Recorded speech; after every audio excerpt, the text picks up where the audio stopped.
What is going on, guys? Hope you're having a great day. In this video, we're going to be going over how to create this trippy zoom out transition. I thought it looked really dope, so I want to show you guys how to create it. In After Effects, we're going to start out by creating that zoom out transition. Select both of your layers and click S in order to reveal the scale.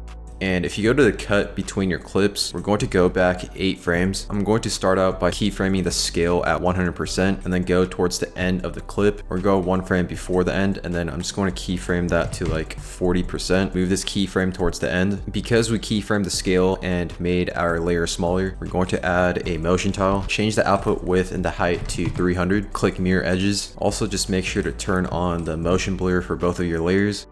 For these keyframes, I'm going to easy ease them. Go into the graph editor. We're going to have the influence on the left side be at 100%. It starts out kind of slow and it goes faster towards the end. We're going to now keyframe the scale for our second clip. And because the first clip zooms out, we want to make sure that the scale is a lot bigger on the second clip at the start. So let's increase the scale to around like 240% and then go forward 8 frames. Keyframe the scale back to 100%. Easy ease both of those keyframes. Go into the graph editor and make sure to have influence on the right side at 100%. So it animates in really fast and it slows down towards the end. To make the animation smoother, we're going to grab these 2 keyframes and just push it back 1 frame, and then grab the scale keyframes for the first layer, push that forward 1 frame, and now when I play this, we have a really smooth zoom out transition. The next thing we're going to do is create that flash blur transition. Create a new adjustment layer. Make this adjustment layer 4 frames long. Bring the adjustment layer between the first 2 clips. The first effect we're going to put is the directional blur. Keyframe the blur length at 120 at the center, and then keyframe both the start as well as the end at 0.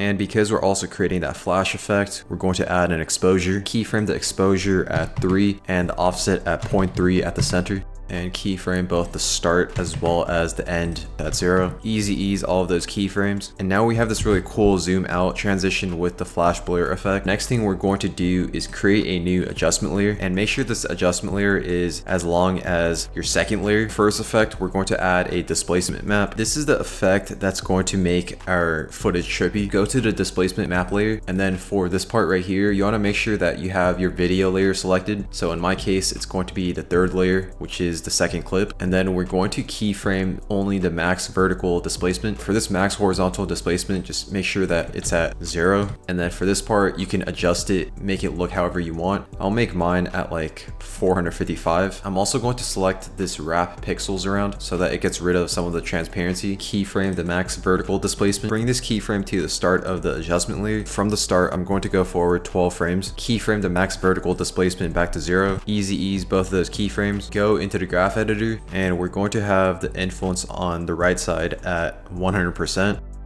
By adding this effect, it really distorts our video layer, and it still shows some transparency. Add another motion tile, and make sure this motion tile is above the displacement map. I'll make the output height at 200, and then just click mirror edges, and that just gets rid of any transparency we had on our footage. The next thing we're going to do is just add some blur to this displacement map effect, because as you guys can see, when it plays, it feels a little too clear, and I don't like the way that looks. So I'm going to add a directional blur. Go to the start of this adjustment layer. Keyframe the blur length at 50, go forward 12 frames, keyframe it back to 0, easy ease both of those keyframes, go into the graph editor and create the same graph where we have the influence at 100% at the right.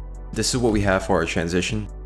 And to make it look a little smoother, grab these 2 keyframes of the displacement map effect and just move it forward 1 frame. Grab these directional blur keyframes and move that back 1 frame.